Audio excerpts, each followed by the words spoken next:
Hello, everyone, and thanks for listening to the Quality Hub, chatting with ISO experts. I'm your host, Xavier Francis, and do we have a treat for you today?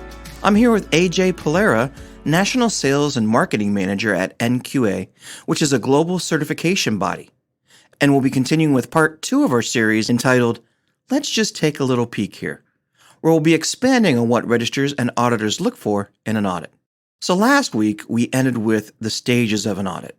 Following each audit, a business may have audit findings, and they can be major or minor non-conformances or observations. Could you tell us a little bit about what those are and how they all work? I'll start with major because that's the scariest, obviously. To put it simply, a major non-conformance is a total break in procedure. Now, this could be a lack of documentation to a specific process, and therefore it's not clearly communicated to the rest of the company, and so therefore there is no process that may be required. Right.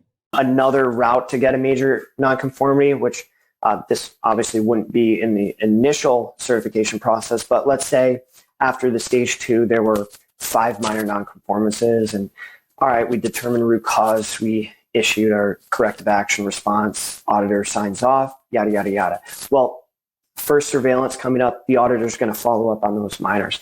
If they were not addressed, that could turn into a major as well. So a number of minors could equal a major in the future. If they're not followed up on. Now, if there are 20 minors, right, and corrective actions implemented and they're all addressed and the auditor sees that following the next audit, then they would not turn into majors. But even if 1 or 2 minors were completely disregarded, then that's at risk for being a major as well. So major is more of the absence of a required procedure or total breakdown of it. Yeah, exactly. And a minor nonconformance relates to a lapse in procedure. So if we're putting it simply, we have major, break, minor, a lapse. Okay. Minors are going to happen, especially in the initial audits. If a CB doesn't find a single minor, you either had, I'd say, a lot of luck. Consultants, I know, have a lot of experience, especially core. Mm-hmm. But I know things still come up because every company is unique. Depending on the length of time that a consultant has, sometimes not everything can be addressed and maybe something slips through the cracks. Minors just happen. Yeah. Once again, the steps to remedying those is identify root cause and implement corrective action. And that's right in the standard as well. Okay. So what's an observation? Observation, or as the acronym is, it's OFI, or Opportunity for Improvement. Okay. What that is, let's say there's a process for how procurement's conducted, how invoices are processed. Mm-hmm. Let's say that procedure is written out, the entire division is following that procedure, but the auditor says, wait a second, I've seen this done at another company I've audited, and they actually went from a system very similar to this. They changed a couple things and it made them much more efficient. It's not something that it's not addressing a lapse in procedure. It's just addressing, hey, I see something that you can improve on. It's a suggestion. This isn't consulting. We can't consult, but I've seen it done this way. It's up to you.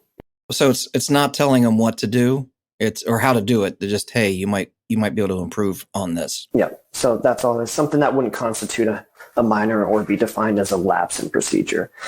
Something that is being done effectively as it's documented in designs, but maybe the system or process itself can be improved. Okay. Well, that's very helpful because continual improvement is one of the biggest parts about this whole thing is you're continually improving and getting better. So we have a major nonconformity, and that could be a set of minors in a subsequent audit, and that has to really be a breakdown. Now, a company have some nonconformities, and they have a minor, or maybe it equals a major.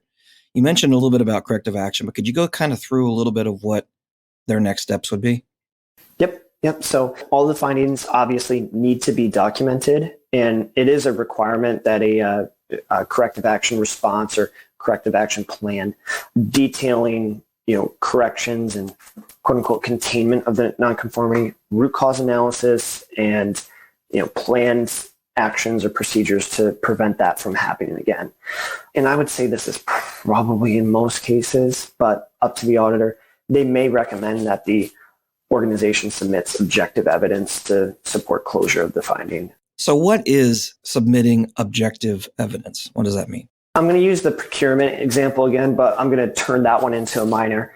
Let's say that the organization receives a PO, conducts the work, and issues an invoice after the fact, as we do. Now, let's say that we had a company of 2 sites, and both the invoices, they wanted the invoices split up to 2 separate plants, okay. And the organization sends them both to central function or the main HQ. So that would probably be a finding because it's against customer request, and there may be identified an issue in the process. Maybe because it's automated, it automatically sent the invoices to HQ of this company. So objective evidence would be that change either in the written process. So objective evidence would be the markup of here's the before, the process before, and here's the process after. So it could be that, or if it's an automated system and it required some back-end work to remedy, maybe some objective evidence showing the details of how that was corrected on the back end. That if something's specific on an invoice, or it'll notify a human being and say, hey, you need to look at this, versus it just being automated and sent out. Okay. Yep. And ideally, let's say it was an automated issue and corrective action was made and the back-end process improved. Objective evidence also would include having the invoices sent out correctly. Okay. It's like, here we go. These were sent out as the customer requested, one at each site. So that's an example of objective evidence in that case. Well, that is a ton to take in when it comes to how to be audited, what findings are. It's certainly easy to see why a company may want and really need some outside help. So this can demonstrate adherence to what the standard requires. Mm-hmm. How do you evaluate the effectiveness of a business's quality management system? There's a couple things with ISO 9001. I know we're going to touch on this, but continuous improvement and the organization's ability to meet customer requirements, expectations, their ability to improve their processes on an ongoing basis, and achieving their objectives. Mm-hmm. And some of the criteria, objectives 100% need to be defined. You can't achieve an objective if it's not there in front of you. So there's nothing to measure against. Right. Monitoring performance using key performance indicators. I know in the ISO world, we're heavy on KPIs, so they are your friend as well. And these can include customer satisfaction through data taken from surveys, on-time delivery percentage, defect rates, etc. Mm-hmm. With these KPIs, it doesn't stop there. There needs to be an analysis of the data collected and what to do with that. And that kind of flows into internal audits and management review. Management review is going to have a focus on these KPIs and maybe some findings on the internal audits and corrective action and preventative action responses from these internal audits. And then after initial certification, when we have the annual audits, management review is going to include those external corrective actions and preventative actions, root causes, and everything that's come up during the audit. Right. Documentation is your friend, and the big thing, continuous improvement. You can take OFIs or findings and proof each of the processes, and then we try to assign auditors with industry experience. That way, when they start the audit, you don't have to catch them up on your industry and what you do. They already are coming in with that knowledge. And not only that, they may find some best practices that the company wasn't aware of, and they can make suggestions from there, optional suggestions, but they're still considered best practices. That's great. So basically, the difference when you get into the subsequent audits are you're looking for more than just adherence. You're looking that's actually getting better. Yep. And you had mentioned continuous improvement before, and that is a fundamental principle of ISO.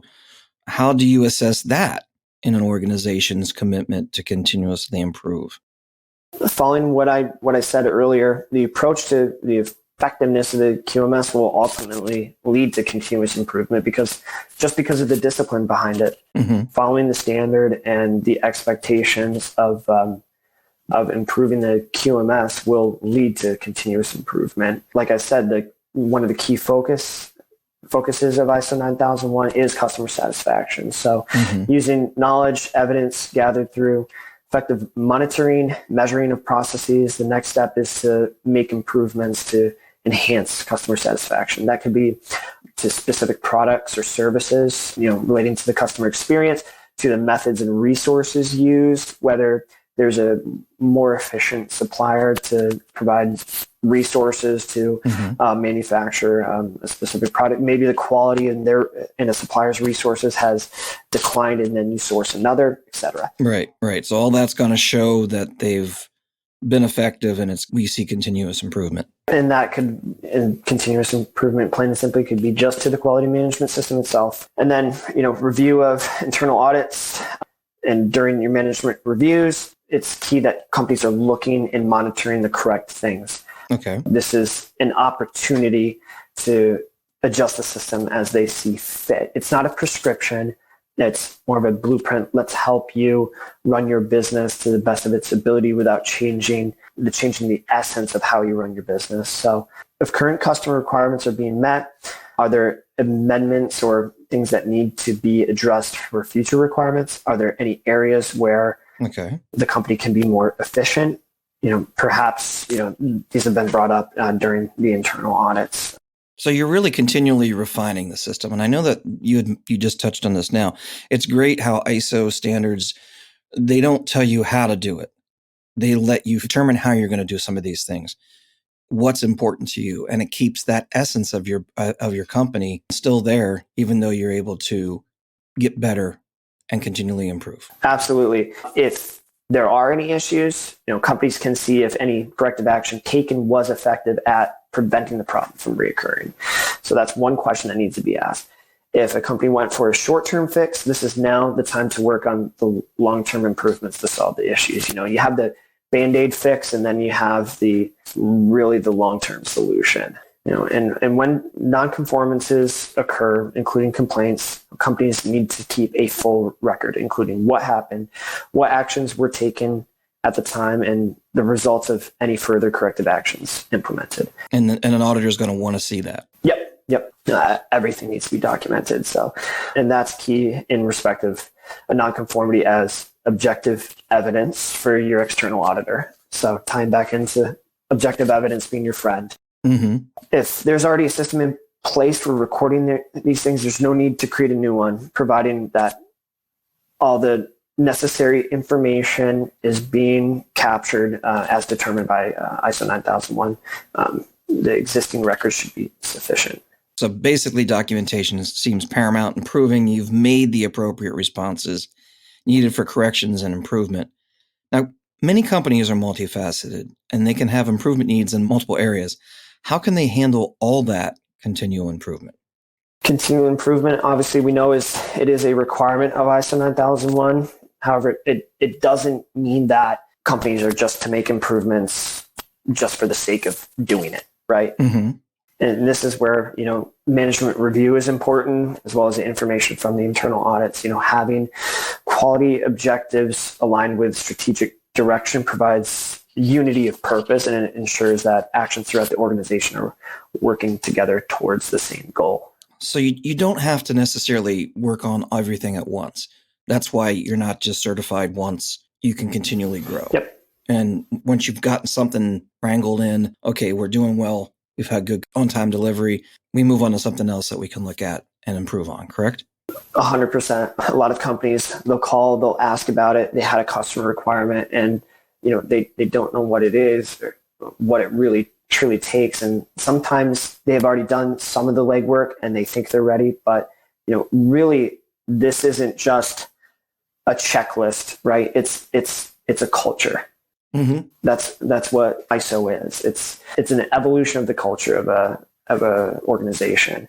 Yeah, we've talked about that in other podcasts where really a lot of people do it because they want what you guys provide, which is that piece of paper that says, yes, we're certified, but they're only going to find the true benefit of it when they really change their culture and live into it. Yeah, absolutely. And so, you have data from the internal audits, the external audits, and then, from a product or service perspective, an analysis of customer feedback will kind of give a map of opportunities to find, areas where there could be some improvement for these products and services. So an analysis of process improvement provides evidence of areas where efficiency improvement may be made. And that's, as I touched earlier, defined in primarily internal audits. And then process-based audits provide organizations with a spotlight on areas where processes and responsibilities kind of cross over. Okay. And these are often places where things can be missed, right? So whenever, in communications, one of those things, right? Right.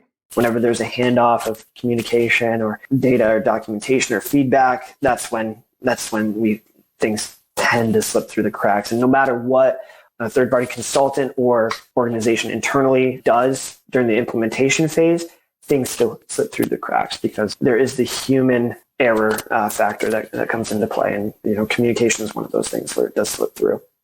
Yeah, and that's a place for improvement, clearly. Yeah. And I know we mentioned before, but that's really the nice thing about ISO. You get to choose what's best for your business, and you focus on working on those things. But ISO gives you that framework in place to make it effective. Yep, 100%. Well, that's just great. I really appreciate you being here, AJ, today. Is there anything else you wanted to mention from a registrar point of view, auditor point of view? Nothing specifically or detail oriented, but I just want to thank everybody for listening. The fact that you're even listening to this podcast, it just shows, that you're in the proper mindset to not only enhance your business, but do the right things. And maybe this is an interest to give yourself a competitive advantage versus competitors by being ISO certified. So regardless of how you got here, thanks for listening, and you're on the right path. That's great to hear. Thank you so much. It's been great. And again, it's really good to see a point of view from the auditing and registrar side of the table. I can't thank you enough for being here and taking time out of your day to do this podcast. Xavier, my pleasure. Anytime, I'd be happy to do more in the future. Well, we want to thank everyone who's listened to our podcast today, and we hope it's been informative for you. And if you haven't already followed us on your favorite podcast platform, be sure to do so you won't miss the next Quality Hub podcast when it's released next week. Have a great day, everybody.